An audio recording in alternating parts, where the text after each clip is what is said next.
Yesterday, there were a number of protesters in Washington, D.C., and of course, they were trying to protest the confirmation of Brett Kavanaugh into the Supreme Court. Now, there were two celebrities who were arrested as a result of participating in this protest. Amy Schumer was one of those celebrities, and the second was Emily Ratajkowski. And so she's a model, very politically active individual, and she had tweeted a photo of herself at the protest. I'm guessing before she had the photo was taken before she was arrested, clearly. So let's take a quick look at graphic 18. And so there she is. She says, "Today I was arrested protesting the Supreme Court nomination of Brett Kavanaugh, a man who has been accused by multiple women of sexual assault. Men who hurt women can no longer be placed in positions of power." Unfortunately, that last part is wrong because it appears that he will be placed in a position of power, and he's been in a position of power. But nonetheless, what I wanted to touch on was the way some people reacted to that tweet, because she's calling attention to something that's important and something regarding how women are treated in society. And a lot of the comments in response to this kind of proved her point. So let's take a look at what some people wrote. And a lot of these people are women, by the way, I wanna be clear about that. One person on Twitter wrote, "Why no bra though?" I don't know if that's a man or a woman, but doesn't matter. That was the response. So that was the takeaway. Yes. First of all, that's super creepy. Secondly, you don't know what kind of undergarments she's wearing, and it's none of your business. Exactly. And third, again, it just proves the point, right? That's all the focus is on for this person, what she's wearing, how she looks. And there's also this commentary regarding how women dress and whether or not they deserve certain treatment based on how they're dressed, which drives me crazy. Yes. The onus is on you as a woman to present yourself in a certain way. Otherwise, you will get abused, and that's on you. Exactly, yeah. And how it's the thought that it is your fault. You are going to be judged based on what you look like, and it, like you pointed out, it's crazy the hypocrisy of people saying, "Oh, well, we support women and their advancement." Yet we had a lot of women responding to her post in terms of, "Well, look at what you're wearing," or the no bra comment. What was the point of that? It doesn't, it's what she's saying is powerful, but all you can, I guess, not even hear, but see is what she looks like. It's a way of making her look or feel small, yes, right? It's a way of deflecting and making her look like she's the silly one. In fact, one of the tweets said that. Carrie White tweeted, "Come on, go home, waste of time, young child, and put a bra on." So I laugh at this. First of all, big shout out to Amy Schumer, my fellow female comic who went out there and stood in the gap.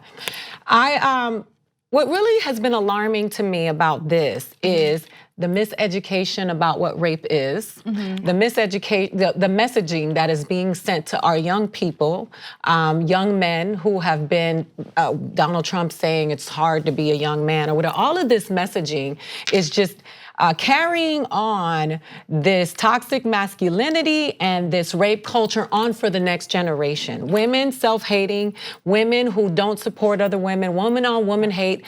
You see a lot of it in our programming. This reminds me of Tales, the Handmaid's Tale or whatever. But it's just really, I want to quickly keep reminding people, and I had to do it yesterday, and I'm going to have to keep doing it. Rape is not. So this is besides what just happened with her. Rape is not about how attractive you are, because yesterday the comment was that Dr. Ford wasn't attractive enough to be raped. But the messaging about women and how they look with regard to their intellect, their substance, and why they matter is continues to feed the problem of why we're treated like second-class citizens. And I just think it's tiring and it's exhausting, and women are such a problem for women right now. Yes, right, and I think for me the worst part about all of this, look, if you don't think that Kavanaugh did it, that's one thing. But taking the extra step of going after the accusers, like some of the stuff that I saw about Dr. Blasey Ford, I mean, I just don't get it. Right? You don't know whether or not she had this experience, right? You're doubting it, but you don't know for sure. And so what if it did happen and you're going out of your way to smear her, to say all these horrible things about her? You know, it's not easy to come forward in this, especially in this political climate, and speak out and challenge someone in a position of power like that. I mean, it's destroyed her life. So like she's already gone through hell in order to do what she sees as her civic duty. Just let it go. Like you guys won, just let it go. Like the constant smear campaigns toward her and the other accusers, it's insane. So there were other tweets that, again, prove the point, right? The point that a lot of women are trying to make regarding sexual assault. One other person says, I see she's wearing her Take Me Seriously halter top today. Another person wrote, you know, she's wearing her F me clothes, trying to use sex to sell her twisted toxic feminism. I mean, this is, look, I don't like the, oh, look at what people on Twitter are saying stories, but there's a point to this, and the point is there's a culture surrounding these allegations, and the culture is, if you look a certain way, if you act a certain way, you deserve it. And we gotta change that culture. Because the onus is not on women, the onus is not on men who have been sexually assaulted, the onus is on the individuals, the perpetrators, right? They're the ones who need to be criticized. They're the ones who need to be held to account. And unfortunately, we're not there yet. I really thought that there was progress, but no, we're not there yet, clearly. No, and the thing is, with Emily and her clothing, you know, she's being objectified and reduced to that object. And so when she speaks out on behalf of feminism, it's the thought of, well, we need to reduce her back to that being that object so we can control her or marginalize her.